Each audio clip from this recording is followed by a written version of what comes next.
What if the most fundamentally bullish crypto on the market right now is also the one most likely to disappoint you in the short term? Chainlink secures more than $30 trillion in value across the global financial system. Yet the token, sitting around $10, refuses to move. Today I'm going to show you exactly why that gap exists, where the smart money is positioning right now, and the one specific signal that could flip this entire thesis on its head. Let's frame this honestly. We're sitting in a market where attention rotates faster than capital itself. Meme coins make the headlines. AI tokens get the volume. And quietly, almost without anyone noticing, the infrastructure layer of crypto keeps getting bigger. Chainlink is the clearest example of this. The weekly chart looks boring, the price action feels uninspiring, and that's exactly why this matters now. When everyone's looking somewhere else, the asymmetric setups quietly form. So in the next few minutes, I'm going to walk you through what the on-chain data is screaming, what the chart is whispering, and why the gap between these two voices is the trade itself. Let me start with development. Santiment ranks Chainlink #1 in the entire AI and big data sector for 30-day developer activity, with a score of 206. That's almost 3 times the activity of Near Protocol and roughly 15% ahead of Internet Computer. Code is the cleanest leading indicator we have because it cannot be faked with marketing budgets. Now look at on-chain behavior.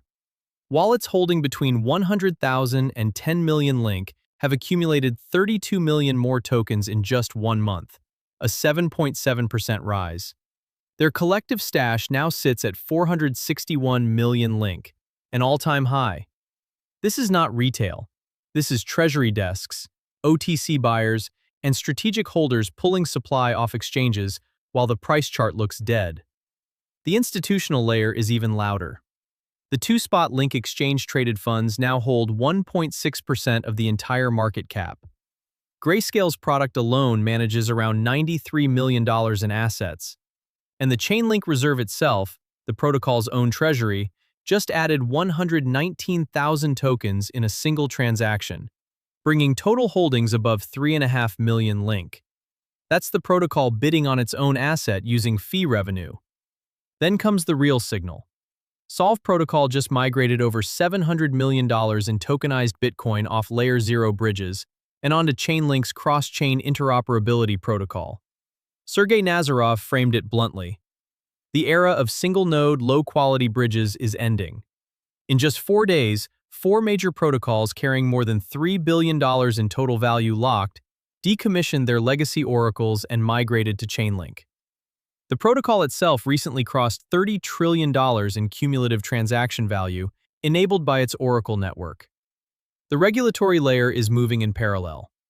The Bermuda Monetary Authority, working with Apex Group, Blueprint, and Hacken, just finalized an embedded supervision solution running on Chainlink's automated compliance engine, with detection latency between 250 and 500 milliseconds. A sovereign regulator embedding Chainlink directly into its supervisory infrastructure. Real-world assets are scaling fast, too. Bridge Tower Capital launched $11 billion in tokenized securities backed by gold and copper deposits using Chainlink's full stack.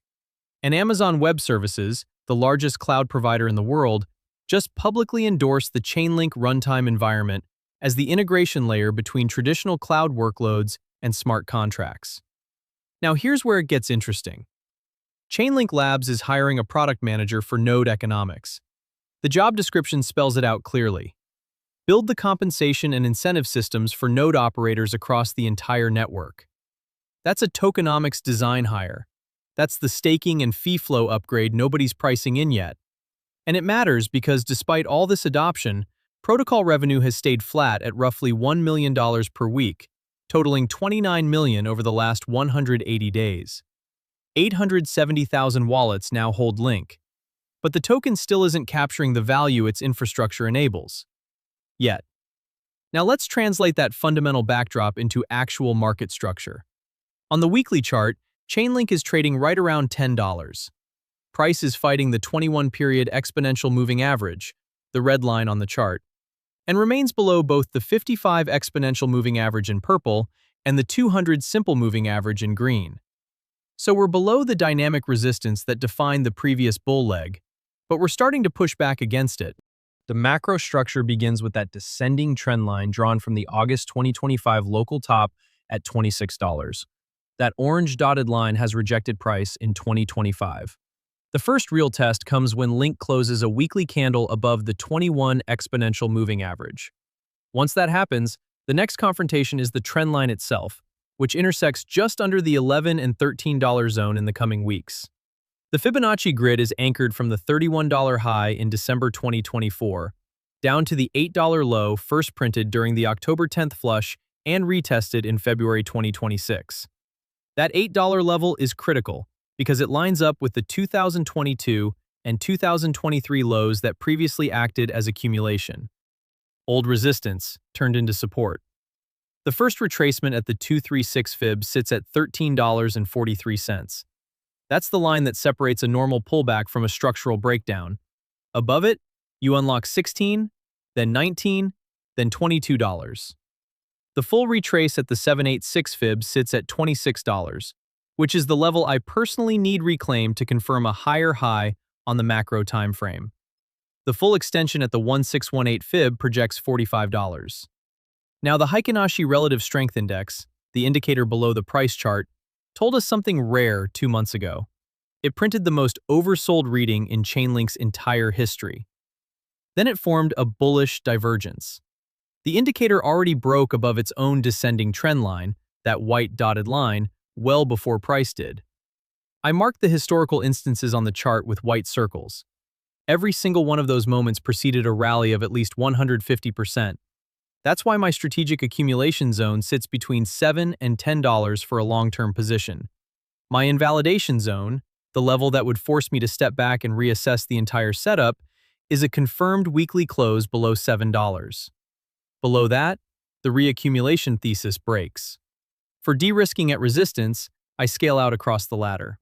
13, 16, 19, 22, 26, and 45. Equal increments. No emotion. The exact percentage of my portfolio sitting in Link and how I rotate between these targets is something I share inside my private community. But the structure is what matters. It's not about being right. It's about surviving long enough to be right. Putting it all together. The bull case rests on 2 things. First, the protocol shipping a meaningful node economics upgrade that actually translates adoption into token-level cash flow.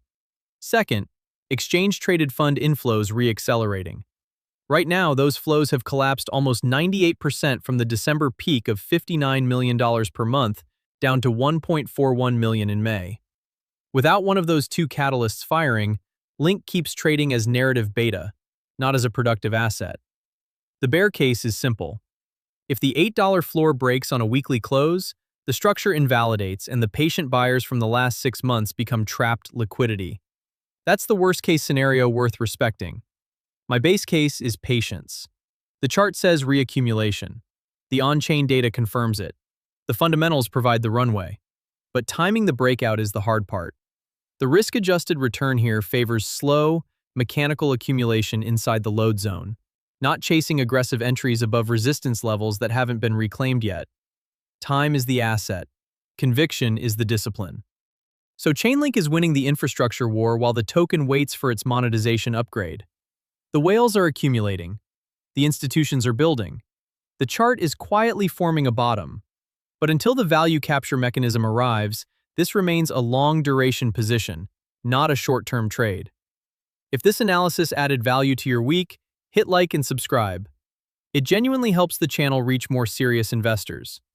For those of you who want to see exactly how I'm sizing this position, my real-time entries, the Sunday prep reports, and the weekly live strategy calls where I walk through every move, the Pro Capital Vault Inside Discord is the logical next step.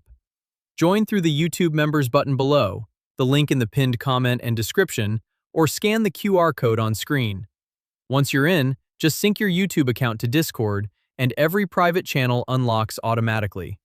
Calm rooms, structured analysis, no noise. If you want the full context, my last Chainlink video on your screen walks through the level reactions that set the foundation for everything we just covered.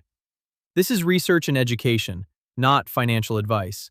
Make your own decisions. Much love for watching, and I'll see you in the next one.